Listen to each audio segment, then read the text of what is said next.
hoy tenemos un disertante de gran calidad. Lo va a presentar acá mi compañero Santiago Falabella. No sé, Santi, si estás. Hola, Luca, fuerte y claro. Perfecto, Santi. Bueno, la verdad que si querés, Luca, ya vamos arrancando. El invitado prácticamente no necesita ningún tipo de presentación, sino que su currículum habla por sí solo. Es un honor y también un regalo quizá tener a Nicolás Casanseu hoy con nosotros, de parte de la agrupación, darle la bienvenida una vez más a estos seminarios. Tengo entendido que estuvo también en el mes de marzo en la facultad, por primera vez virtualmente. Y para quienes no estuvieron quizá aquella vez, yo incluido, es traductor y sociólogo por la Universidad de Buenos Aires, único corresponsal en la Guerra de Malvinas desde el archipiélago, cubriendo para el canal Argentina Televisora Color, hoy Televisión Pública. También estuvo de enviado en Nicaragua, El Salvador, Irak y Líbano, y trabajó también en los canales 7, 11 y 13 Argentina, en CNN, Telemundo, Univisión y NBC Estados Unidos, así como en los diarios Clarín, La Nación, Ámbito y 7 Días. Y dentro de lo que se refiere a la trama Malvinas, dos de sus libros más importantes son Malvinas a Sangre y Fuego y La Pasión según Malvinas. Así que sin más preámbulos, ya le damos pie para que Nicolás Casanseu dé su charla. Está silenciado, Nicolás, por las dudas.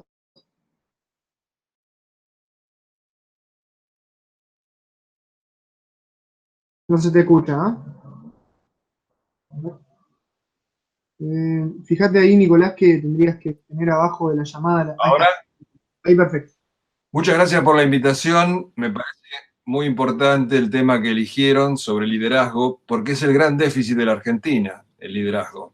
Estamos como estamos por la claudicación o directamente la ausencia de liderazgo. Que no es lo mismo ser jefe que ser líder, hay una gran diferencia en eso.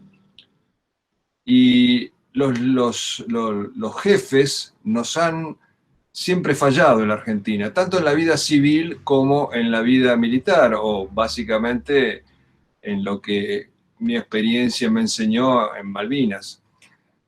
Antes que nada habría que definir, ¿no?, qué es un líder. Y reitero, un líder no es lo mismo que un jefe. Un jefe puede ser nombrado. El líder no es nombrado. El líder nace naturalmente y ni siquiera muchas veces se impone, sino que lo impone el equipo al que pertenece. Porque el líder es un integrante de determinado equipo con atribuciones extras. Si no es integrante del equipo, no tiene la base para ser líder tampoco. Otra cualidad del líder es, obviamente, es una pieza clave dentro del equipo, no es una pieza más, es una pieza clave. Y la otra es que es un vector de movimiento, hace mover a la gente. Y muchas veces la hace mover, yo lo he observado en Malvinas, a veces hasta sin dar órdenes. Porque cuando un equipo está afiatado y hay confianza en el líder, a veces ni siquiera hace falta hablar. Con mirarse se entienden entre el líder y los equipos de donde él ha salido, de donde él ha brotado.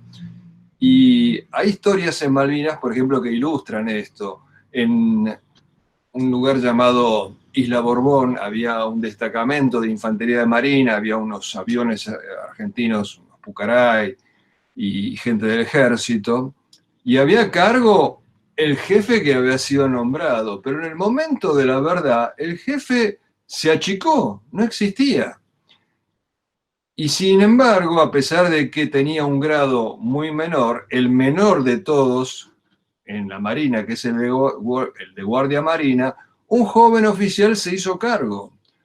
Un oficial de apellido Montalvo. El jefe se llamaba Marega, ahora falleció, o sea, no le va a doler que esto se mencione, además se conoce. Pero, por ejemplo, uno de los soldados que llevaba un diario durante la guerra y después publicó un libro sobre su experiencia, Javier Ramos, no calificó su unidad como el equipo de combate Marega. Lo calificó, y está en la tapa del libro, el equipo de combate Montalvo, que era el guardiamarina joven que sin embargo se había impuesto como líder naturalmente y llevado por el propio equipo.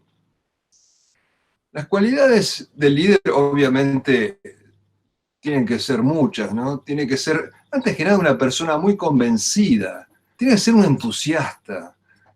La única manera de arrastrar gente es si uno mismo se siente arrastrado por una causa, un trabajo, un cometido, algo que cumplir. Y ese arrastre tiene que ser equilibrado al mismo tiempo con una característica que me parece importante. El líder tiene que ser severo, no puede dar una imagen de blandengue, pero tiene que ser una buena persona. Increíblemente, estas dos cosas tienen que estar combinadas para que sea un buen líder.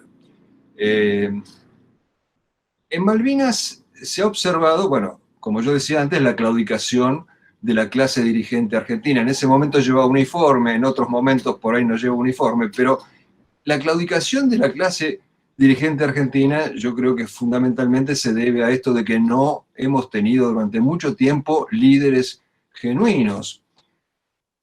Y entre las distintas capacidades que tiene que tener un líder, según lo que yo pude observar, por lo menos, es muy importante saber delegar. Y para saber delegar hay que saber elegir en quién delega. En esto era un gran maestro San Martín. San Martín elegía muy bien a sus lugartenientes. Los nombres como Sapiola, Las Heras, Lavalle, bueno, ilustran la historia argentina. Él sabía elegir a sus lugartenientes. Esto me parece absolutamente clave, porque no se puede delegar en cualquiera.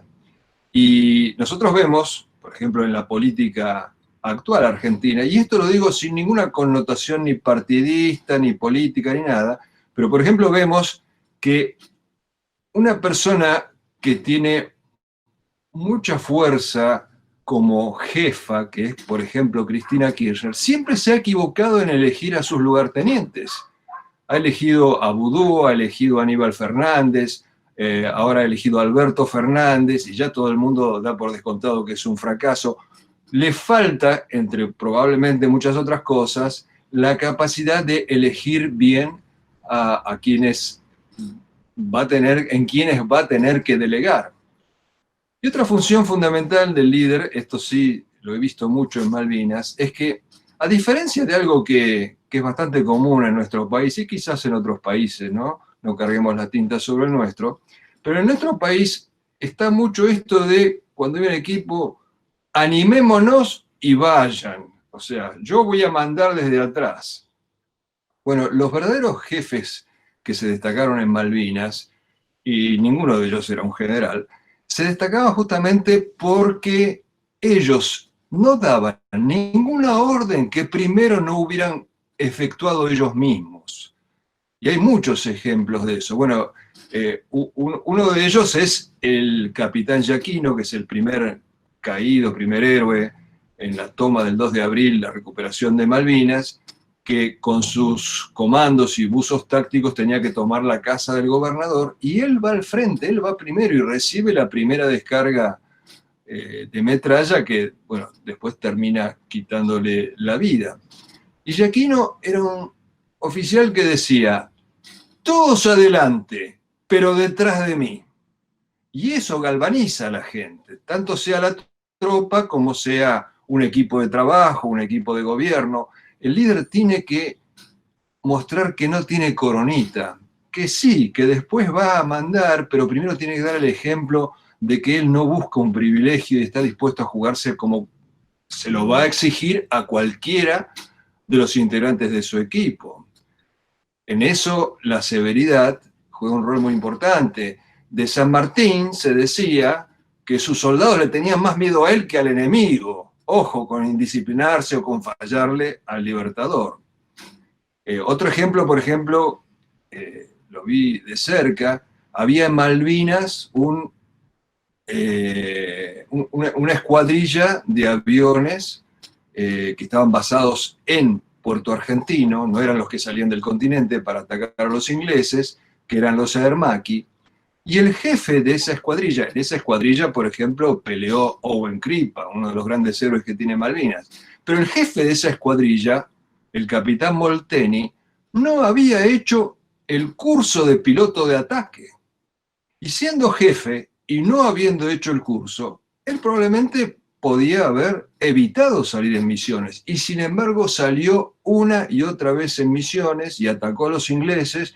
Y en 2 de las misiones en que él salió con su numeral, o sea, el piloto acompañante, el numeral cayó en combate o cayó en el otro caso por las inclemencias del tiempo. O sea, fueron misiones muy riesgosas. Y él, sin haber hecho ese curso, se hizo cargo de que él no podía mandar a la muerte a gente que no lo viera primero a él decidido a hacer lo mismo. El tema del ejemplo es fundamental, por ejemplo, en otro escuadrón que había que jugó un papel muy importante en la Guerra de Malvinas, que es el escuadrón de los aviones Hércules, C-130. Los aviones Hércules son aviones de transporte, no tienen armamento, no tienen blindaje, no se los puede escoltar porque van a una velocidad muy lenta. Y entonces salir desarmado a enfrentar a los ingleses, yo creo que requiere un coraje aún mayor que salir armado a enfrentar a los ingleses. Sin embargo, ellos permanentemente volaban a las islas porque eran nuestro único respirador con el continente. Estábamos totalmente aislados y ellos rompían el bloqueo porque sabían que eran los únicos que podían traernos lo esencial para que la defensa continúe. Entonces iban desarmados y muchas veces entraban inclusive al frente de combate, porque como no teníamos aviones de exploraciones, eran muy viejos los que teníamos, terminaron los Hércules, esos aviones paquidérmicos, lentos, desarmados, en cumplir funciones que eran observar dónde estaba la flota enemiga y darle el aviso a los pilotos nuestros cazadores para que salieran a atacar la flota. Y para hacer eso tenían que abandonar la protección que les daba volar a ras del agua, porque a ras del agua el lóbulo del radar no los captaba. Tenían que, para ver a los buques, tenían que elevarse, con lo cual se ponían en grave riesgo y uno de estos Hércules fue abatido por los ingleses. Bueno, el jefe del escuadrón, el vicecomodoro Cano, Freddy Cano, la primera misión de cualquiera de estos distintos vuelos que hacían los Hércules la cumplía él. Y recién después iban sus subordinados. Y aún más, qué unidad formidable que era esa si pensamos que el tipo que estaba en el escritorio, o sea, el jefe de Cano, Cano era el jefe del escuadrón, pero había un jefe de transporte en general, y era un puesto de escritorio. Él no tenía nada que hacer a bordo del avión, pero una y otra vez se subía en el Hércules para acompañar a la tripulación, sin cumplir ninguna función, solamente para mostrar que él compartía el peligro. Un jefe así, los subordinados lo siguen al fuego y al agua y a cualquier parte. Esa fue la suerte que tuvimos los argentinos en Malvinas, que hubo muchos jefes de ese calibre. Lamentablemente no eran los que mandaban, porque los que mandaban evidentemente no dieron la talla. Los generales, los almirantes, se ocuparon realmente más de proteger su propio pellejo a arrastrar a los demás a una acción que hubiera podido terminar, inclusive lo dicen los propios ingleses, en una victoria sobre esa flota enviada a Malvinas. Los motivos por los cuales los altos mandos no se jugaron, la verdad, son un misterio, son para un estudio quizás psicológico, psiquiátrico, porque era gente que había estudiado para ir a la guerra y finalmente tenía la posibilidad, supongo yo, de oro de salir a pelear en una guerra noble, en defensa del territorio nacional, una guerra limpia, la primera guerra en 110 años de la historia argentina, y no aprovecharon esa oportunidad, se quedaron cortos. Los motivos pueden ser, bueno, muchos, ¿no? Nosotros, justamente quizás porque hace 110 años que no teníamos ninguna guerra, eran generales de escritorio, entrar al ejército no amenazaba con que iban a tener que participar de una guerra. Si no hubo una guerra en 110 años, iba a haber una guerra al 111, bueno, la hubo, no lo tuvieron previsto. Pero hay también un factor probablemente que es importante, ¿no? Yo un poco traté de entender esto de por qué se quedaron en el molde. Había, por ejemplo, un general que era el jefe de la guarnición de Darwin, donde fue la primera batalla importante en Malvinas, y el tipo se quedó en otro pueblo, en Puerto Argentino, y cuando le dijeron, señor general, está acá el helicóptero para que usted vaya a ponerse al frente de las tropas, dijo, no, yo voy a conducir desde acá por teléfono. Bueno, así pasó la historia, ¿no? Y yo pregunté cómo era él antes, y me contaron que en la lucha contra la guerrilla terrorista en Tucumán, el tipo entraba en el monte con el fusil en la mano delante de todo el mundo. Yo no podía entenderlo. ¿Cómo? Entonces, ¿cuál es la diferencia? La diferencia es que era más joven. Yo lo atribuyo a eso. Una vez había el que creó el modelo Ferrari, por ahí alguno de ustedes se habrá acordado del nombre, el creador de la escudería de coches de Fórmula 1 Ferrari, no sé si era el mismo Ferrari, de apellido Enzo Ferrari, una vez dijo, apenas un corredor se convierte en padre, ya baja la velocidad 1 milésimo de segundo. O sea, quizás cuando uno con los años avanza, se apega más al propio cuero, piensa más en los familiares que tiene, en los hijos, en protegerlos, en cuidarlos. Por eso a mí siempre me pareció muy ridículo esto que critican todos, cómo mandamos chicos, entre comillas, de 18 a 19 años a la guerra. Bueno, un mal llamado chico de 18 a 19 años no tiene esa posibilidad de pensar qué va a pasar con mis hijos. Y en general, ¿no? Los jóvenes se sienten inmortales y por eso en todos los ejércitos del mundo siempre han combatido mucho mejor los más jóvenes. El hecho es que en Malvinas los que mostraron ese liderazgo fueron los oficiales más jóvenes, los suboficiales más jóvenes, y no los oficiales de mayor grado. Y esa fue la causa probablemente, o una de las causas principales de la derrota en Malvinas, porque no podían, ni querían, ni intentaron siquiera arrastrar a la gente. A mí me decían muchos soldados, acá no viene nadie a la primera línea. Y eso es importantísimo. Se enseña con el ejemplo, en todos los órdenes de la vida, no solo en el militar. Se enseña con el ejemplo y si uno no puede dar el ejemplo, no puede pretender arrastrar a nadie a cumplir ningún tipo de misión, ni laboral, ni bélica, ni de ningún tipo. Bueno, no sé si sirve esto como introducción. Si ustedes quieren hacer alguna pregunta y yo voy a tratar de responderla, estoy a su disposición.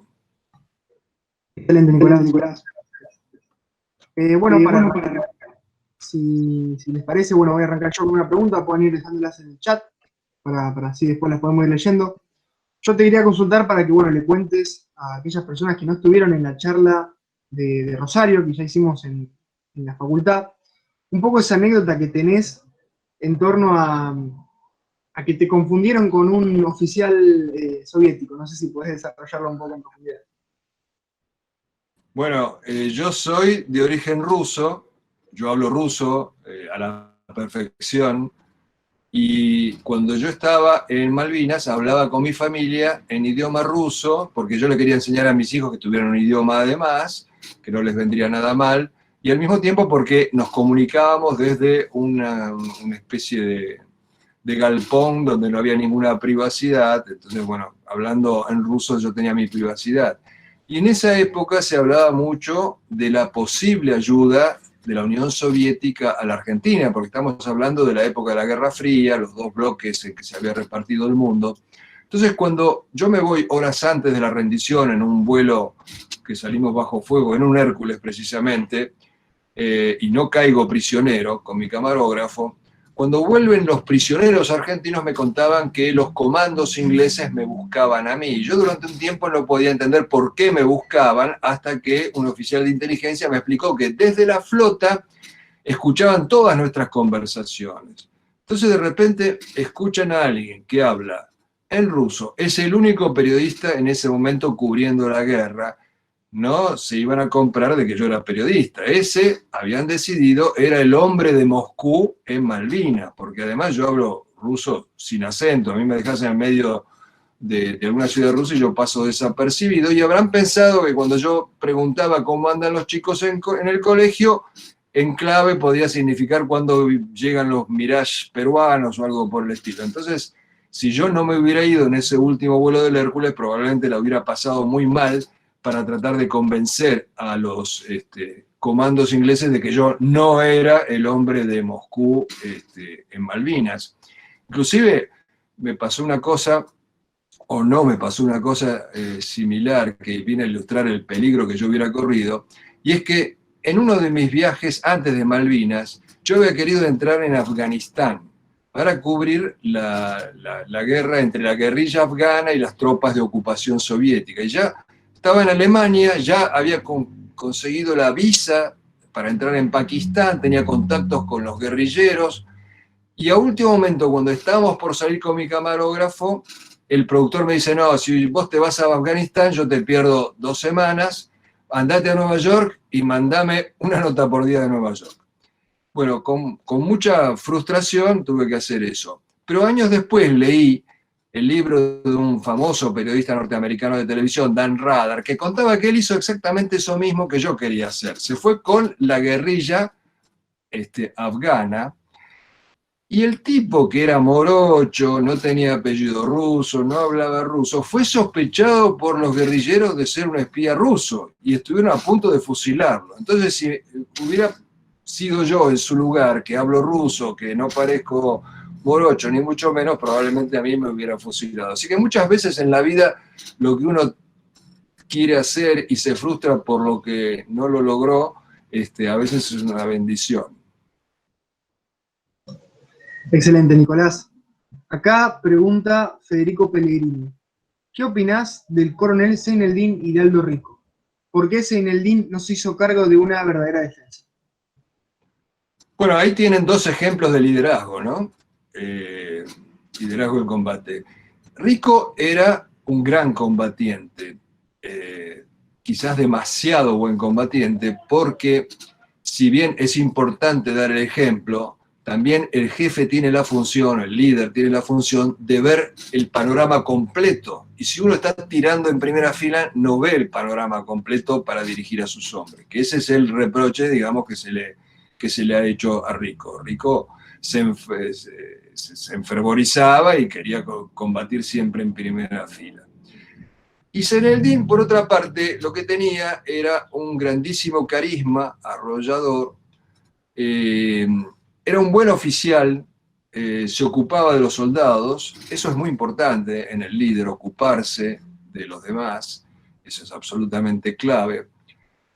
Pero él, en definitiva, nunca entró en combate, fue el autor de muchos gestos muy llamativos, muy impactantes, pero finalmente no entró en combate. Se ha dicho inclusive que entró en combate porque, bueno, no le tocó a su regimiento.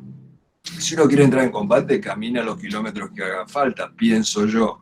Pero por otra parte, los jefes de las compañías de comandos, justamente Rico y Castañeto, le habían propuesto que apartara a Menéndez, o más allá de Menéndez, organizara una defensa en serio, porque veían la pasividad del general Menéndez y Seineldin se negó a hacerlo.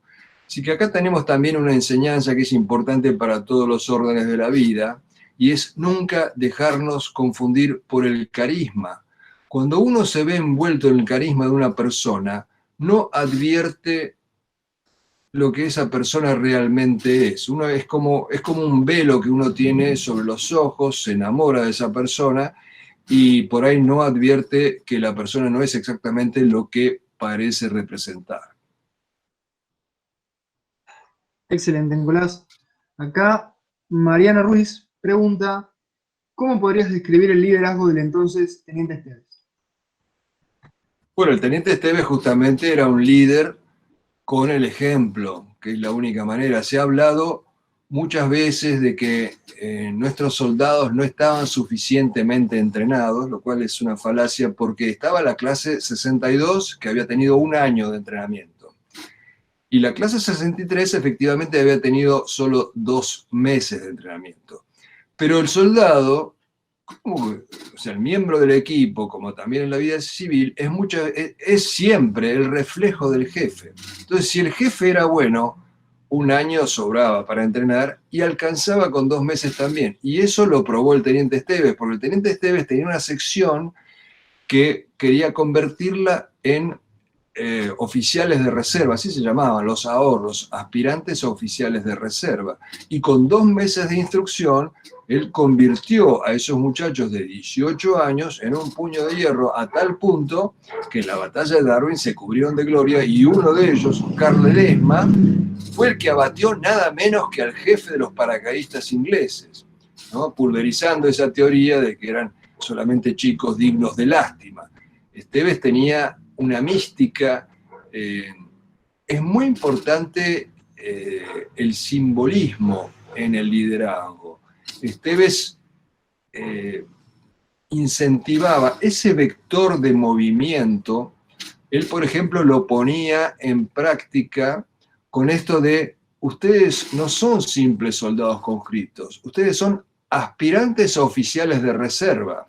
Y una de las grandes injusticias es que a la vuelta del conflicto, los sobrevivientes del grupo de Esteves, ninguno fue ascendido a oficial de reserva.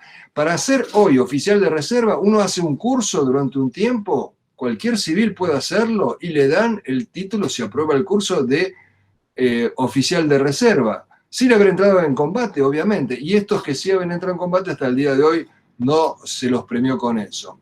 Otra cosa que hizo Esteves, por ejemplo, era crear un escudo, un emblema, que lo llevaban en su brazo izquierdo. Era una calavera con armas cruzadas. Estos simbolismos son muy importantes y son parte de ese fogoneo que el líder tiene que imponer. Y bueno, por supuesto, además, obviamente, era un entusiasta, era un hombre que era de especialidad comando y de alguna manera hacía todo con tanta vehemencia y con tanto entusiasmo que en el curso mismo de comando tuvo un paro cardíaco. Esteves es el hombre que murió 2 veces, tuvieron que hacerle resucitación en ese paro cardíaco que tuvo durante el entrenamiento de comando, que en esa época los entrenamientos de las tropas comando eran muy rigurosos, cada tanto moría algún oficial o algún suboficial que hiciera el curso. Y Esteves en el combate de Darwin lideró un contraataque, 3 veces hicieron retroceder a los ingleses. Él, herido, seguía comandando, hablando por teléfono, animando a los soldados. Herido, ve a un soldado que también estaba acá herido en el pozo con él y le obliga a que se ponga el casco de otro soldado herido. Y finalmente, hasta último momento, da órdenes hasta que es abatido. Increíblemente, lo que cuenta uno de sus soldados es que el fuego después de la muerte de Esteves era tan intenso en ese pozo, que no estaba muy protegido, obviamente, que lo que hicieron fue levantar su cuerpo y ponerlo como parte de la barricada.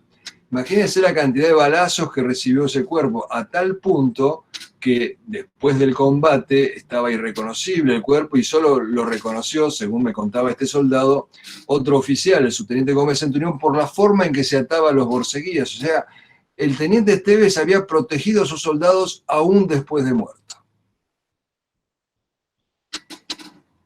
Excelente, Nicolás. ¿Te puedo molestar con algo? No se te ve muy bien, no sé si tenés alguna luz por ahí. Sí. Te juro. ¿Así está mejor? Perfecto, genial. Disculpa la molestia. Acá No, por favor. Acá Hugo dice: hola, buenas tardes. Quería saber si puede hacer un paralelismo entre Zenelín, Rico y Castañeto.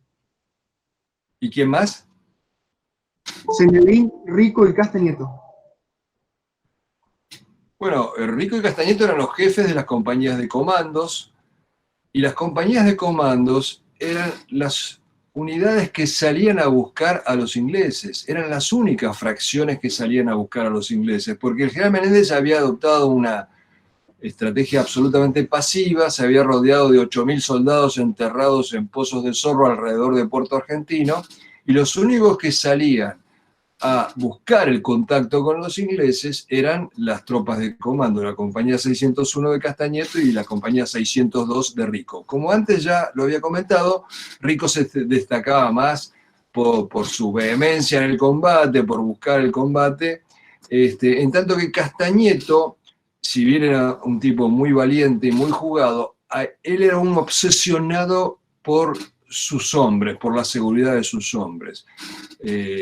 Y eso creo que de alguna manera los distinguía a los dos, que fueron combatientes muy valerosos. Y Zeneldín era, como decía antes, una persona con mucho carisma, de gestos impactantes, como por ejemplo los oficiales de Zeneldín tenían que llevar sable, porque ellos no estaban para tirar, sino que estaban para dar el ejemplo sable en mano. Una cosa por ahí muy linda, muy romántica, pero poco práctica en una guerra del siglo XX. Otra cosa que Zeneldín había impuesto es que esos soldados aspirantes oficiales de reserva, él les decía, ustedes no son soldados, ustedes son comandos. Entonces llevan boina como los comandos. Pero el mismo teniente Esteves demostró que ese era un error, porque cuando cae herido este soldado, que yo les comentaba, él le ordena ponerse el casco de un soldado del regimiento 12. O sea, un jefe tiene que proteger la cabeza de sus soldados más allá de estos gestos que parecen muy románticos y muy lindos, pero que no son prácticos en la guerra. Gesto de Zeneldín de, por ejemplo, enterrar un rosario en la pista, y después decían que la pista nunca fue destruida por este rosario. Hombre de grandes gestos, pero lamentablemente no sabemos cómo hubiera sido en combate. Excelente, Nicolás. Acá Zoe Paz pregunta cuál fue su primer guerra como corresponsal. Bueno, los primeros tiros que yo cubrí fue en la guerra civil en Nicaragua, ¿no? Hasta ese momento uno no sabe cómo va a reaccionar, y nadie sabe, ni los militares de carrera que han tirado con balas en serio, pero en ejercicios, no saben cómo va a reaccionar ante un peligro real. Yo lo pasé en Nicaragua y descubrí que me gustaba. Es políticamente incorrecto, pero descubrí que hay una excitación en el peligro que es agradable, que uno se siente intensamente vivo, y que, bueno, que en algunos casos hasta se convierte en una especie de vicio. Yo he conocido corresponsales de guerra que coleccionaban conflictos bélicos, que terminaban una guerra en alguna latitud del planeta y tenían que buscar otra guerra en otra latitud porque necesitaban eso, esa adrenalina, como si fuera una droga. Y yo me acuerdo que en uno de los combates que cubrí en Nicaragua, la Guardia Nacional avanzó contra un reducto de sandinistas, y yo y mi camarógrafo corríamos con los guardias, filmando, ¿no? Grabando, y después, bueno, mis familiares me regañaron mucho, por decirlo de una manera suave, porque me decían, estabas corriendo con una camisa blanca, eras un blanco perfecto. Qué locura. Bueno, acá la próxima pregunta de Mirko. Mirko viene y pregunta, Nicolás, ¿cuál fue el momento más emotivo o de mayor significancia de tu vida? ¿De mi vida? De tu vida, sí, una pregunta más personal, parece ser. Bueno, no me voy a referir al área amorosa, me voy a referir al área profesional. Obviamente, uno de los momentos más apasionantes y gratificantes de mi vida, también no es políticamente correcto, pero fue cuando le pude tirar un cañonazo a los ingleses. Y creo que en el video se me nota, porque yo soñaba con eso, con participar de alguna manera. Esto no me convierte en combatiente, pero haber puesto mi grano de cordita en esa guerra me parece que tenía un valor simbólico, al menos, ¿no? Representaba a todos los civiles, que eran más de 200.000, que se habían anotado de voluntarios para ir a defender a la patria en Malvinas y que no los habían dejado ir. De hecho, en el video se ve que yo me entusiasmo, les pido que me dejen tirar por segunda vez, bueno, obviamente no me dejaron. A tal punto me entusiasmé que me habían dicho, cuando tires, abrí la boca, porque si no se te pueden reventar los tímpanos, porque el ruido es muy poderoso. Pero en la emoción del momento me olvidé de abrir la boca y por supuesto que me zumbaron mucho los oídos y quizás a eso le debo cierta sordera al día de hoy. Excelente. Acá Camila Corina pregunta, ¿qué fue lo que destacás de tu trabajo en Malvinas en comparación con los demás lugares donde estuviste como corresponsal? Bueno, es el día y la noche de alguna manera. Primero porque las guerras que yo cubrí en Centroamérica eran guerras de baja intensidad, ¿no? Más bien parecidas a guerras de guerrillas. Y en tanto que esta fue una guerra increíble porque no solo fue una guerra moderna, combinaba elementos de la Primera Guerra Mundial, o sea, la guerra de trincheras, la Segunda Guerra Mundial, que eran los combates aeronavales, y hasta de la Tercera Guerra Mundial, que todavía no ocurrió, que es la guerra electrónica. O sea, pasaba que, por ejemplo, yo estaba en el radar y decían, se están acercando aviones enemigos, están sobre nosotros, y no estaban sobre nosotros, era una señal falsa radar, ¿no?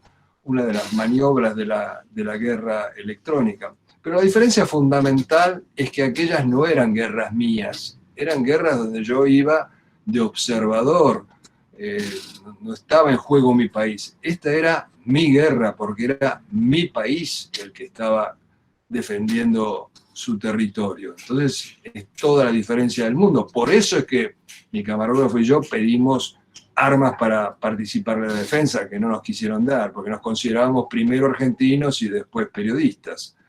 Así que la diferencia en ese sentido es abismal. Están muriendo tus hermanos, no cualquiera que, por supuesto, con todo el respeto del mundo, por cualquier muerte de cualquier persona de cualquier nacionalidad, igualmente no te afecta de la misma manera.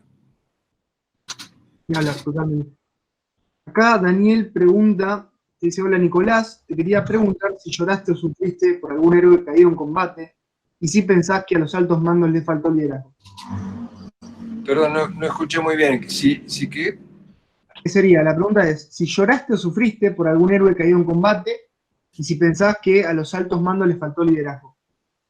No, bueno, lo de los altos mandos, obviamente les faltó liderazgo, tuvieron una actitud absolutamente pasiva, no se jugaron en ningún momento, despreciaron la oportunidad de oro que tenían de por ahí tener su estatua frente a la de San Martín el día de mañana. De ninguna manera fueron líderes, apenas si fueron jefes y muy acomodaticios, vivían en el pueblo con cocinero, con calefacción, bueno, una vergüenza realmente. Y sí, me emocioné por supuesto y sufrí, no me acuerdo si lloré, pero uno traba una relación muy profunda con alguien que por ahí ni conoce su nombre, pero que comparte el peligro con uno. Y me ha pasado de estar con gente que después murió en combate, y eso es lo más doloroso que puede haber, por supuesto. Porque uno ha establecido un vínculo. Impresionante. Acá Francisco Luis pregunta, después de 187 años de ocupación, debe vivir en Malvinas la cuarta o quinta generación de Kelpers. ¿Cómo piensa usted o qué liderazgo necesita tener algún gobierno argentino para que pueda llegar a seducir o convencer a que renuncien a su sentido de pertenencia a la tierra donde nacieron ellos, sus padres, abuelos, etc.? No sé si se entendió bien la pregunta. Es absolutamente imposible convencerlos de que sean lo que no son. Los Kelpers son ingleses, obviamente, pero no son un pueblo, ¿no? Acá hay una trampa, porque los hicieron votar si querían pertenecer a Inglaterra o no.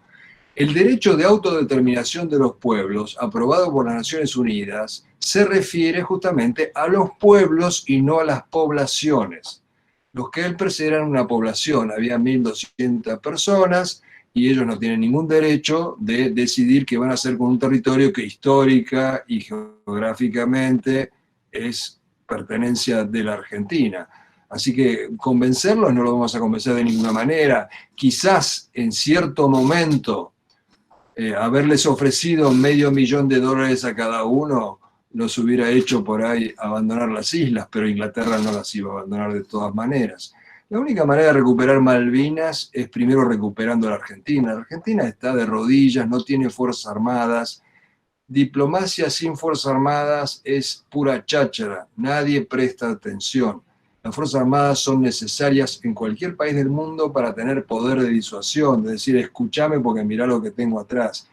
Inglaterra, sobre todo, solo puede llegar a abandonar un territorio, como lo ha hecho en muchas ocasiones en el último siglo de descolonización, por una cuestión de fuerza. Si nosotros hubiéramos tenido armamento nuclear, no se hubieran metido en Malvinas. Si nosotros después de Malvinas no hubiéramos cegado el desarrollo del misil Cóndor 2 que estaba desarrollando el Comodoro Guerrero, con un arma así, que tenía alcance hasta Malvinas, otro hubiera sido el cantar. Todo esto nos ha sido vedado, estamos desarmados, carecemos realmente de Fuerzas Armadas. Las Fuerzas Armadas hoy son un plan más, hay plata nada más que para cobrar los sueldos y no mucho más. Entonces el día que nosotros recuperemos nuestro estatus de nación con Fuerzas Armadas, presentan, por ejemplo, como gran noticia que vamos a comprar o compraríamos o quizás compremos un avión o 3 aviones o 5 aviones. Nuestros vecinos tienen centenares y centenares de aviones. Es ridículo, estamos absolutamente desarmados con el grave peligro que esto entraña, porque no hay hipótesis de conflicto, declaró Alfonsín en su momento, claro, hasta que no estalla el conflicto. Y nosotros vivimos en un mundo donde los conflictos estallan por todas partes, donde se están terminando las reservas acuíferas, petrolíferas, alimenticias, todo de lo cual tenemos en abundancia, y cuando lo vengan a buscar no vamos a tener ese poder de disuasión de decir, no vengan porque miren que acá podemos defender nuestra tierra, no la podremos defender.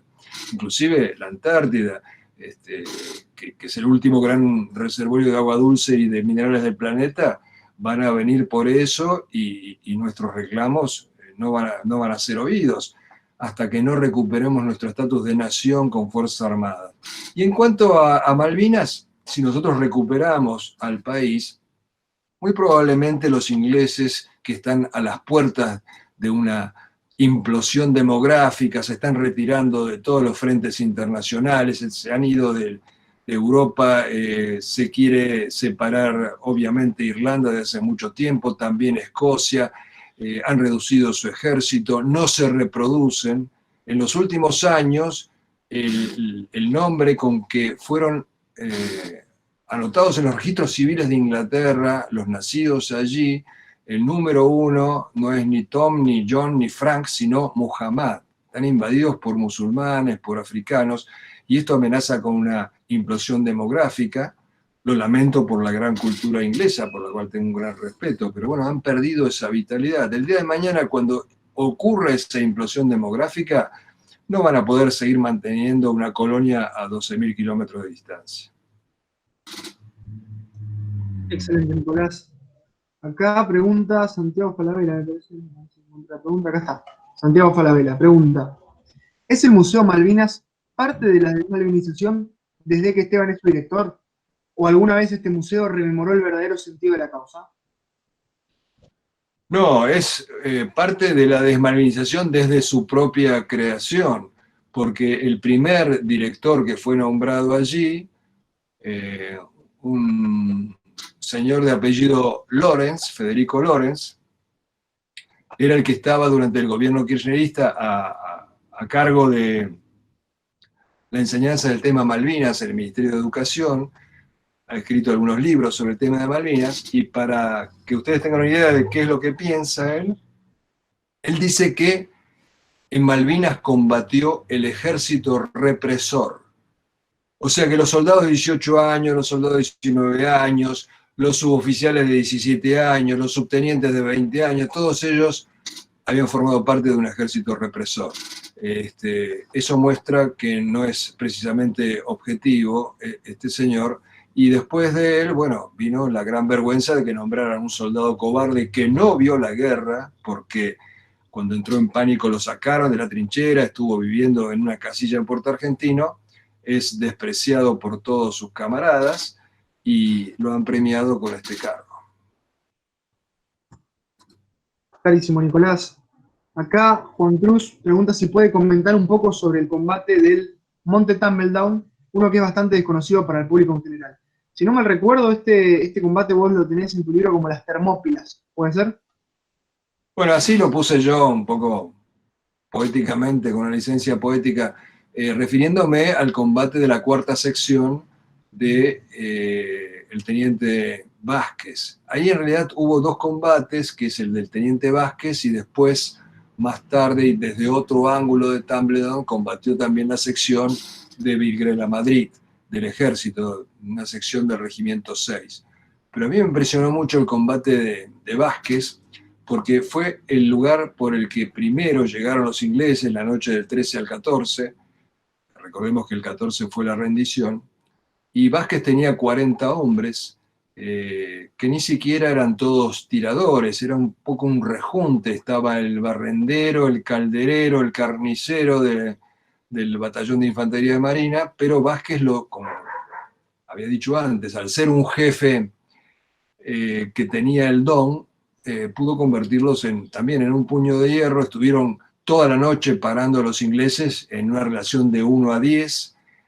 Los ingleses además apoyados por artillería de buques, de tanques, y 3 veces los hicieron retroceder, inclusive al precio de pedir fuego amigos sobre sí mismos. Cuando los ingleses estaban sobre los pozos argentinos, en la primera ocasión Vázquez pidió fuego de morteros argentinos sobre nosotros mismos para parar a los ingleses. O sea, ¿cómo hay que anular el instinto de supervivencia para pedir fuego de tus propios camaradas? Claro, los argentinos estaban en los pozos de Zorro, estaban más protegidos, los ingleses estaban más a la intemperie, pero igual era un peligro.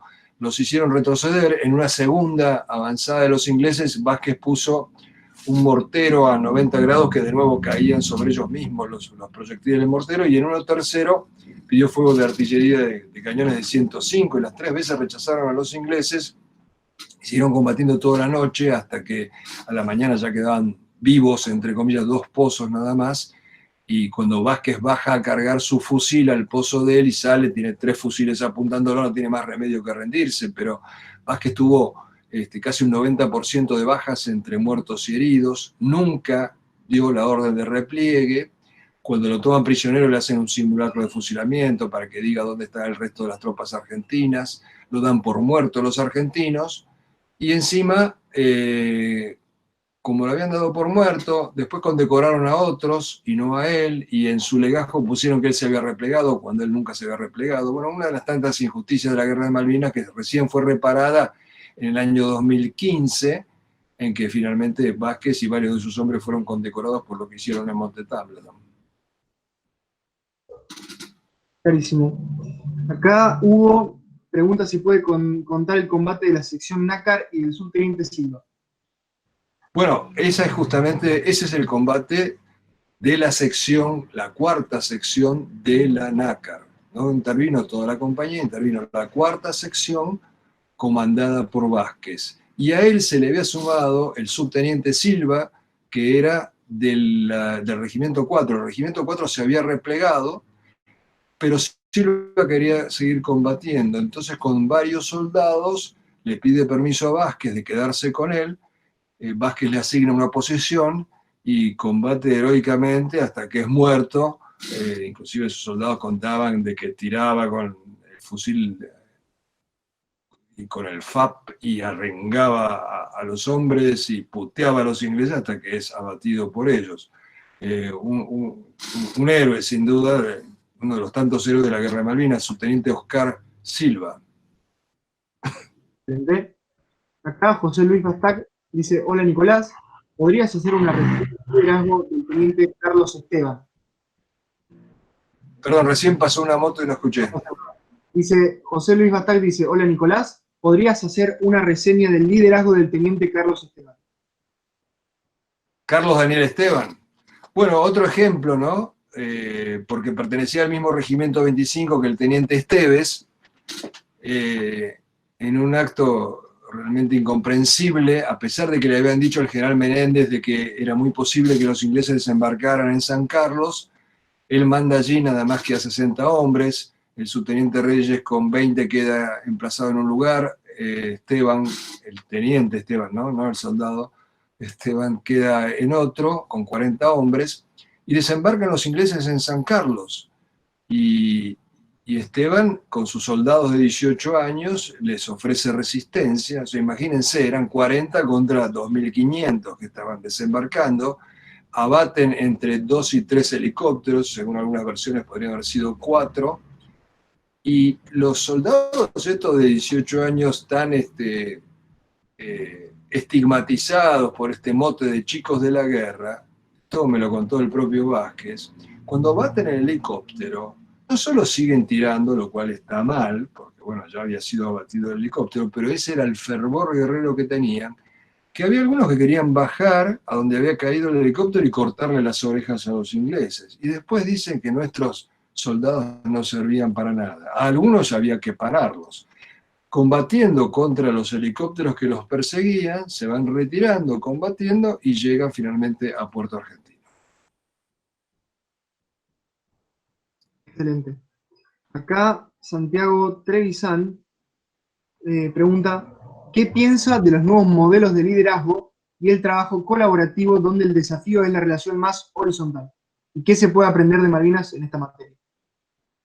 Bueno, yo creo que al principio en la charla expresé lo que yo pienso sobre el liderazgo.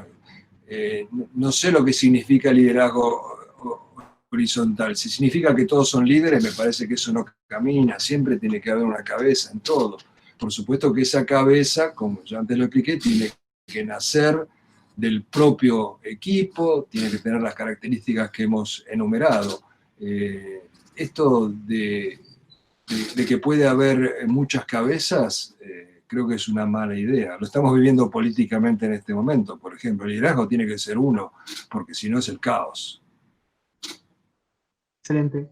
Acá Lucas, más que una pregunta, se permite disentir con usted, dice que al haber tirado un cañonazo con el Regimiento de Artillería 3, usted tiene que ser considerado un combatiente y más aún un malvinizador con todas las letras. Así que bueno, le mandamos un saludo ahí a Lucas. Le agradezco, pero lo que me han dicho es exactamente lo contrario. Me han dicho que si los ingleses me agarraban, me hubieran fusilado porque un civil, por las leyes de la guerra, no puede combatir, por lo cual yo me merecía el paredón. Bueno, hubiera sido una linda forma de morir. Muy poética, eso seguro. Acá Zoe pregunta, ¿cuál fue la guerra más emocionante más allá de Malvinas? Y a eso le suma, ¿Fuera, si tiene alguna... fuera de Malvinas? Por fuera de Malvinas, ¿qué otra guerra fue la más emocionante, por así decirlo? Y si tiene alguna opinión acerca del conflicto de Nagorno-Karabaj. Lo que pasa es que al no ser guerras de uno, yo no podría aplicar el tema emocionante. Porque las guerras siempre son barbarie, y las guerras civiles, sobre todo, son mucho más bárbaras que las guerras convencionales. Ni punto de comparación. O sea, obviamente con las excepciones del caso, porque también hubo casos de barbarie en Malvinas, fue una guerra bastante noble, con códigos caballerescos. Nosotros rescatábamos a los ingleses nos rescataban a nosotros. Pero en las guerras civiles eso no existe, no hay mayor crueldad que en la guerra civil. Yo escucho a gente que dice en la Argentina necesita una guerra civil, no se imagina lo que está diciendo. Yo he visto cosas terribles en Centroamérica. Una vez caminando por un descampado en Nicaragua, de repente vemos una hilera de piernas que sobresalían de la tierra. O sea, era uno de los bandos que, al contrario, los habían enterrado vivos. En Nicaragua he visto cosas terribles también, qué sé yo, los de la Guardia Nacional agarraban a un sandinista que obviamente nunca había viajado, un campesino que nunca había viajado en helicóptero, lo subían a un helicóptero y lo tiraban desde 200 metros de altura, lo tiraban al suelo, o la guerrilla sandinista capturaba a un guardia nacional, le metía la manguera de la estación de servicio, le llenaba la panza con nafta y le prendía fuego. Así que yo no aplicaría el término emocionante, ¿no? Perfecto. Y sobre el conflicto Nagorno-Karabaj, no sé si tenés alguna opinión sobre el tema. Bueno, es una lamentable consecuencia de Lenin, increíblemente. Cuando se produce la Revolución Rusa, Lenin dibuja un mapa donde crea distintas repúblicas y unidades autónomas y mezcla etnias. Como el gobierno de Lenin, Stalin, hasta que cayó la Unión Soviética, era absolutamente férreamente controlado desde el centro, ese dibujo en el mapa no tenía ninguna importancia, todo se manejaba desde Moscú. Pero cuando se produce la disolución de la Unión Soviética, esos conglomerados artificiales con etnias mezcladas terminan produciendo sangre. Por ejemplo, cuando Ucrania, que era una parte fundamental de Rusia durante muchos siglos, declara su independencia, quedan 25 millones de rusos étnicos en Ucrania y de repente de la mañana a la noche se convierten en extranjeros. Bueno, lo mismo ha pasado con muchos otros enclaves y este es uno donde conviven armenios cristianos con azeríes, o sea, azerbaiyanos musulmanes, y obviamente esto no es la primera vez que explota en sangre. Las fronteras trazadas en forma artificial siempre a la larga van a producir sangre. Perfecto, Nicolás. Me permito recomendar a los oyentes tu libro, Del zar y la revolución, para los que estén interesados en un poco sobre lo que fue la Revolución Rusa y la verdadera historia detrás de la misma. Acá Rodrigo Velázquez dice: mi admiración a Nicolás por su incansable labor. ¿Cómo cree que se trabajó a nivel internacional post-conflicto? ¿Se está obrando correctamente o difiere de esto? No, lamentablemente se persiguió esta utopía de seducir a los kelpers, que no van a ser seducidos nunca, ¿no? Recordemos que el ministro de Menem de Relaciones Exteriores, Di Tella, les mandaba ositos Winnie Pooh a los kelpers. Los militares del proceso durante la guerra de Malvinas les regalaban televisores, porque no había habido televisión hasta ese momento en Malvinas. Macri les quería regalar de nuevo pasajes, vuelos al continente. Todo esto a cambio de nada. No los vas a seducir con nada los kelpers. Perfecto. Acá Rocío Milagros pregunta: Rosana Guber, antropóloga, en su libro De chicos a veteranos, establece que los excombatientes son el sujeto nacional ausente. ¿Usted está de acuerdo con esa categoría? ¿Sujeto nacional? Sujeto nacional ausente. Bueno, están ausentes porque los medios y los políticos de entrada los han invisibilizado. Cuando los combatientes vuelven de una guerra, en general son recibidos. Acá no fueron recibidos, fueron escondidos por el propio gobierno militar y esa actitud siguió en los gobiernos civiles. Ahora fue perforada un poco por la irrupción de los medios sociales y porque los mismos combatientes salieron a hablar, que durante 20 años ninguno hablaba. Pero, por ejemplo, cuando los combatientes tímidamente empiezan a tratar de organizarse para cuidarse, porque los habían dejado sin protección médica, psiquiátrica, psicológica, sin trabajo, sin nada, y empiezan las embrionarias organizaciones de veteranos a formarse, le piden ayuda al presidente Alfonsín, y la respuesta de Alfonsín fue: pídanle ayuda a quien los mandó a la guerra. O sea, un trato absolutamente deshumano. Fueron invisibilizados, por supuesto que sí. Rosana Guber tiene toda la razón del mundo. Además, ella es autora de un muy buen libro donde habla de los halcones desde el punto de vista antropológico. Muy buen libro, muy buen estudio. Perdón, soy Rocío, la que hizo la pregunta, perdón. Porque esto está bueno verlo, porque cuando se trata de la última dictadura cívico-militar, está la categoría de desaparecido, ¿no? Por todas las personas que fallecieron y con esto también, ¿por qué los gobiernos no han hecho tanta apología con esto? No apología, pero reivindicar tanto la figura del excombatiente, como lo han hecho con la figura del militante que desaparecía. Esas cosas a mí hoy todavía me generan muchas dudas y son cosas que no termino nunca de entender y me enojan también. Porque hubo madres también, ¿no?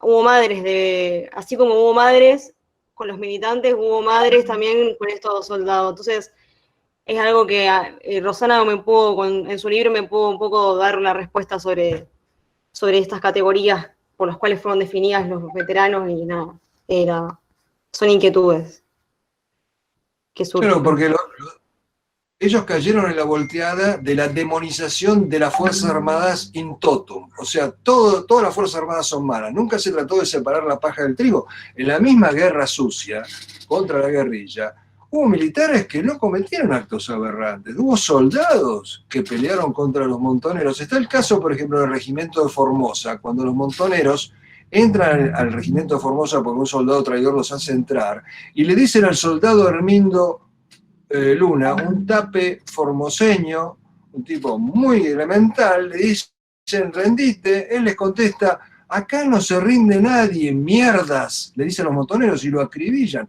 O sea, acá se ha metido en nuestro país a todos en la misma bolsa. O sea, el soldado Hermindo Luna, caído heroicamente defendiendo su cuartel en Formosa, es lo mismo que Videla. Nunca se hizo esa separación. Entonces en eso cayó también toda la pléyade de combatientes de Malvinas. Todo lo que sea uniforme es malo, lo barremos debajo de la alfombra porque ninguno merece ser reivindicado. Perfecto, Nicolás. Acá pregunta Mariana Ruiz. Durante Malvinas y más notorio hacia el final, ¿se puede diferenciar la diferencia de liderazgo entre los mandos superiores en el continente, entre el ejército y lo que es la Fuerza Armada? La Fuerza Aérea. ¿Cuánto y por qué jugó el factor Yenta en este sentido? Bueno, el factor Yenta es un término que acuñaron los propios ingleses. Después de la guerra, en un libro hecho por un equipo de periodistas ingleses, traen a colación un paper, un papel de la inteligencia británica, donde habla del factor Yenta. Yenta era un profesor universitario, nacionalista, católico, que lo habían echado de todas las universidades, porque bueno, no era la posición dominante la nacionalista en los medios universitarios, más o menos como es ahora. Pero él seguía enseñando, enseñaba en su cátedra privada, en algún que otro colegio que se animaba a tomarlo como profesor de filosofía, y sobre todo enseñaba en la Escuela de Aviación Militar. Y había forjado a esta generación de pilotos, a través también de discípulos suyos que enseñaban en la Escuela de Aviación Militar, en una mística de que no hay nada más superior que dar la vida por la patria. Y esto encontró un suelo muy fecundo entre los pilotos, porque los pilotos siempre son un poco una raza aparte. Vos fíjate, para meterte a militar, si vos te metés en el ejército, bueno, estás en tierra. Si te metés en la fuerza, la marina, bueno, estás en el mar, pero estás en un barco, tenés algo firme debajo de los pies. Vos para ser piloto y subirte a un avión monomotor ya tenés que tener cierta cantidad de agallas, porque se te planta ese único motor y fuiste. Entonces ya ahí hay como una selección natural. Y bueno, encima, esta prédica de Yenta, que los inflamó, convirtió en letales a los pilotos de Malvinas. Yo he hablado con muchos de ellos y aún hoy siguen apareciendo testimonios. Hace poco se cumplió un aniversario del asesinato de Yenta, y me escribe el hermano de un piloto caído en combate y dice, mi hermano fue forjado por Yenta. Atacaban a los buques ingleses con una pericia y con una audacia, con una falta de miedo, realmente asombró, que en ese momento asombró al mundo. El mundo no podía entender lo que estaba pasando. Decían, atacan drogados, son kamikazes. No, ni una cosa ni la otra. Estaban muy convencidos de la fe cristiana. Muy convencidos de que ahí no terminaba todo. Ellos eran católicos practicantes, se confesaban y comulgaban antes de salir en combate, y sabían que si morían, la vida continuaba. O sea, por eso no había, como yo digo, nada más peligroso que un piloto argentino recién confesado. Excelente, Nicolás. Acá Franco dice, Nicolás, si puede desarrollar la heroica historia de Giaquino, gracias, un grande como siempre. Bueno, Giaquino le habían dado una misión única, yo creo, en los anales de la historia militar, que era tomar una ciudadela enemiga sin lastimar a nadie y sin siquiera romper la mampostería. ¿Por qué? Porque los generales argentinos, y esto es fundamental entenderlo, nunca fueron a la guerra. Cayeron en una trampa de los ingleses a través del Pentágono de que se podía hacer un toque y me voy, no lastimen a nadie, después se negocia. Cayeron en esa trampa y cumplieron a la perfección esto de no lastimar a nadie. Imagínense, atacan la casa del gobernador, los ingleses se defienden, y me decía el cabo Urbina, que corre a auxiliar a Giaquino, que cae herido, y que también cae herido, me decía que ellos tenían que tirar al techo y los ingleses le tiraban al cuerpo. Entonces cae Giaquino en esa primera ráfaga cuando va a patearle la casa al gobernador. Lo sigue el teniente García Quiroga, también cae herido. Bueno, viene Urbina, también cae herido. ¿Qué hace herido Giaquino? Saca una granada y amenaza con hacerla explotar.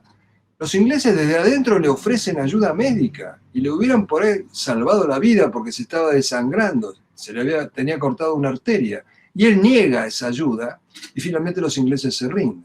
O sea, un acto de heroísmo increíble, nuestro primer héroe, y después, bueno, hubo muchos más como él. Hablar. Acá Hugo tiene dos preguntas. ¿Por qué Alfonsín no quería el ejército? ¿Y qué opinión puede dar sobre los mandos navales? ¿Por qué Alfonsín? ¿Por qué Alfonsín no quería el ejército? ¿Al ejército? Sí, No, Alfonsín no es que no quería el ejército. Alfonsín odiaba todo lo que tuviera que ver con Malvinas por una historia personal de él. Yo le he contado alguna vez. Alfonsín era cadete del Liceo Militar junto con Galtieri, Anaya y Arguindegui. Y ahí nació una enemistad entre Galtieri y Alfonsín y una amistad entre Alfonsín y Arguindegui. Y esta relación de amor y de odio, por un lado o por el otro, siguió toda la vida. Cuando empiezan a meter presos a los generales por violaciones a los derechos humanos, meten presos a todos menos a Arguindegui, y Arguindegui era el ministro de Interior de Videla, o sea, el responsable de la seguridad de los ciudadanos, o sea, el responsable número uno de las desapariciones, y nunca lo tocaron porque era amigo de Alfonsín. Y por el contrario, Galtieri era un tipo al que yo creo celaba de alguna manera a Alfonsín. Cuando Alfonsín quiere hacer la capital en Carmen de Patagones, Viedma, ¿no?, que entraría en la historia como el tipo que mudó la capital, un periodista le pregunta, pero eso va a costar mucho dinero. Y Alfonsín contesta, bueno, la guerra de Malvinas también costó mucho dinero. Estaba compitiendo con Galtieri. Alfonsín, cuando toma el poder, empieza a perseguir todo lo que sea Malvinas, prohíbe conmemorar el 2 de abril, obliga justamente a sacar los restos de Giaquino que estaban en un panteón militar en Bahía Blanca y tiran los restos de Giaquino en un lugar espantoso, en un rincón de un cementerio de Mar del Plata. Alfonsín de ninguna manera atiende los requerimientos de los combatientes que la estaban pasando muy mal. Y esto, bueno, tiene, digamos, un corolario de justicia poética, porque Alfonsín quiso enterrar el 2 de abril, ¿no?, prohibió su conmemoración, y el 2 de abril terminó enterrándolo a Alfonsín. A Alfonsín lo enterraron un 2 de abril. verás, acá Alejandro te pregunta cuándo vas a hacer una película sobre Malvinas, que cree que esa debe ser tu obra maestra. Para hacer una película sobre Malvinas hace falta un director talentoso y honesto y mucha plata. Ni soy director, ni tengo plata, así que por ese lado no creo que venga. Pero eso es un desafío para ustedes. No sé quién de ustedes tiene veleidades cinematográficas, pero es un terreno totalmente virgen. Falta la película de Guerra de Malvinas. O sea, han pasado 38 años, a ver si alguno de ustedes se la pone al hombro. Ahí Alejandro pone que hacemos vaquita, así que posiblemente se venga Malvinas en el próximo año. Acá Nicolás pone Henry, pienso que los montoneros nos están gobernando. Muchos funcionarios del gobierno tienen raíces en este movimiento, incluido el macrismo. Creo que han sabido alcanzar el poder a través de los movimientos políticos. ¿Cuál es tu visión sobre esta situación? No, no hay ninguna duda, se confirma todos los días. Fíjense hoy el diario. En la capilla, entre comillas, que de capilla tenía poco, que montaron Grabois y compañía en la estancia usurpada en Entre Ríos. Hay una estrella roja de 5 puntas, que es la estrella del ERP, que es la estrella del comunismo. O sea, más claro, échale agua. ¿Quiénes están detrás de las ocupaciones de tierra tanto en Guernica como en Bariloche? Son los ex montoneros Vaca Narvaja y Perdía. No cabe la menor duda. Y además la ideología del gobierno es obviamente pro-montonera. Hola Nicolás, disculpa que te interrumpa, quisiera decir algo. Sí. Si nos fijamos, si se fijan, porque yo ya lo he visto en Facebook, la gente del ERP ya está haciendo publicidad. Tienen como 5 páginas. Si los buscan, los van a encontrar muy fácil. Hacen publicaciones sobre, jactándose sobre cosas que han hecho en el pasado y pavaditas así. O sea que ya están trabajando a cara descubierta los muchachos. Sí, por supuesto. Y todas estas ocupaciones de tierra persiguen lo mismo. En general, acá hay una tendencia, yo no quiero ser conspiranoico ni mucho menos, pero ¿cuál es el camino hacia el comunismo? Aniquilar la propiedad privada. La propiedad privada es la única garantía de libertad. ¿Por qué es la única garantía de libertad? Porque si todos los trabajos privados desaparecen y el trabajo te lo da siempre el Estado, el día que yo hable del Estado mal, me quitan mi trabajo estatal y mato de hambre a mi familia. ¿Qué es lo que ha pasado en todos los países comunistas? La propiedad privada es el reaseguro de la libertad y están avanzando contra la propiedad privada, no solo con ocupaciones, sino con esta cuarentena interminable que está destruyendo a las pequeñas y medianas empresas. Sí, en eso concuerdo con vos porque, o sea, tengo una pyme, en este momento me encuentro trabajando solo, pero hoy no podría pagar un sueldo. Realmente están destruyendo a las pymes, que son las que mantienen al país. No son las grandes empresas las que mantienen al país, son las pymes. Y mira vos, te doy otro dato curioso. En este país las grandes empresas no pagan impuestos. Así que imagínate, o sea, es muy sencillo. A ver cómo te lo explico. En este país el gobierno creó algo llamado SGR, Sociedad de Garantía Recíproca. La Sociedad de Garantía Recíproca hace unos años creaban un fondo de 55.000 millones de pesos, los cuales a los 2 años de ser depositados para formar un fondo de garantía para las pymes, o sea, una pyme sacaba un crédito y la Sociedad de Garantía Recíproca le salía de garantía para ese crédito. A los 2 años, esas grandes empresas se metían la plata al bolsillo y la pyme tenía que pagar el crédito, obviamente. Pero era la manera de que las grandes empresas evadían y evaden los impuestos. Bueno, volviendo, siguiendo con la próxima pregunta, gracias Henry por tu intervención. Acá José Luis pregunta, ¿qué opinas de las versiones del 2 de abril de los miembros del NP 8901 que hablan de los caídos de ese día? No entendí la pregunta. No sé, José Luis, si querés abrir tu micrófono para explicarlo vos. Hola, ¿qué tal? ¿Cómo están? ¿Qué tal? Hola, ¿Cómo estás, Nicolás? Estaba leyendo varios hilos y también sobre un libro que hay publicado en Gran Bretaña sobre que en el desembarco del 2 de abril hubo entre 60 y 100 caídos de parte de la tropa nuestra. El de Ricky Phillip, no sé si lo leíste. Sí, es un farsante, es un farsante total. Eso era. Gracias. Perfecto, bueno, y para terminar, la última pregunta, si no te robamos más tiempo, Nicolás. Como vos sabrás, ya venimos haciendo una labor enorme acá, por lo menos de hormiga, pero se siente acá en la Facultad de Ciencias Políticas de Rosario. Y bueno, te queríamos preguntar a vos, que sos una persona que tiene mucho criterio y mucha experiencia, ¿qué mensaje, ¿no?, le darías a esta juventud que realmente está haciendo cosas para mover a la Argentina y para cambiar las cosas para bien en nuestro país? No solamente Alternativa, sino también a todos los que se tomaron el tiempo de escuchar tu testimonio hoy.